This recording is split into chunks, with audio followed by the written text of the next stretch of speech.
Assalamualaikum warahmatullahi wabarakatuh. Halo teman-teman semua, welcome back to my YouTube channel.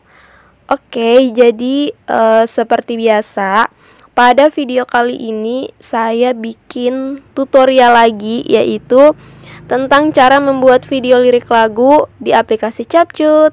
Dan buat kalian yang penasaran, stay tune terus ya. Dan seperti biasa, sebelum lanjut jangan lupa buat subscribe dulu channel YouTube ini agar saya lebih semangat lagi buat video-video tutorial lainnya. Thank you. Dan tak perlu berlama-lama, kita langsung saja ke tutorialnya. Oke teman-teman, kita langsung saja ke tutorialnya. Jadi untuk tahap pertama di sini kita akan mendownload font yang akan kita gunakan di lirik lagunya nanti. Jadi kalian langsung aja ke aplikasi browser yaitu Google Chrome dan kalian ketik aja di pencarian yaitu font. Setelah itu kalian langsung klik aja search. Nah, kalian langsung klik aja yang paling atas yang tertulis font ini. Oke, selanjutnya kalian zoom aja dan kalian ke bagian pencarian. Nah, selanjutnya kalian ketikkan di pencarian ini font yang pertama yang akan kita download yaitu Keep on Track. Selanjutnya kalian klik cari. Nah, jadi ini adalah fontnya. Selanjutnya kita akan mendownload font ini. Kalian klik icon download.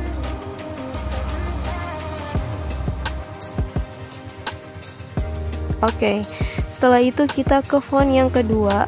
Kita download font yang kedua. Kalian ke pencarian lagi dan kalian ketik di pencarian nama fontnya itu Agasi Signature. Nah, kemudian kalian klik aja cari.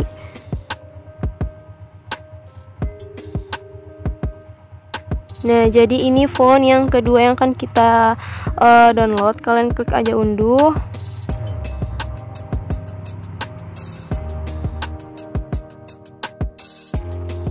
Nah, jika udah, kita kembali dan kita ke aplikasi manager file dan kita ke memori internal dan kalian pilih di bagian semua dan pilih download. Nah, jadi di sini kita akan membuka zip font yang udah kita download tadi. Jadi kita cari dulu fontnya.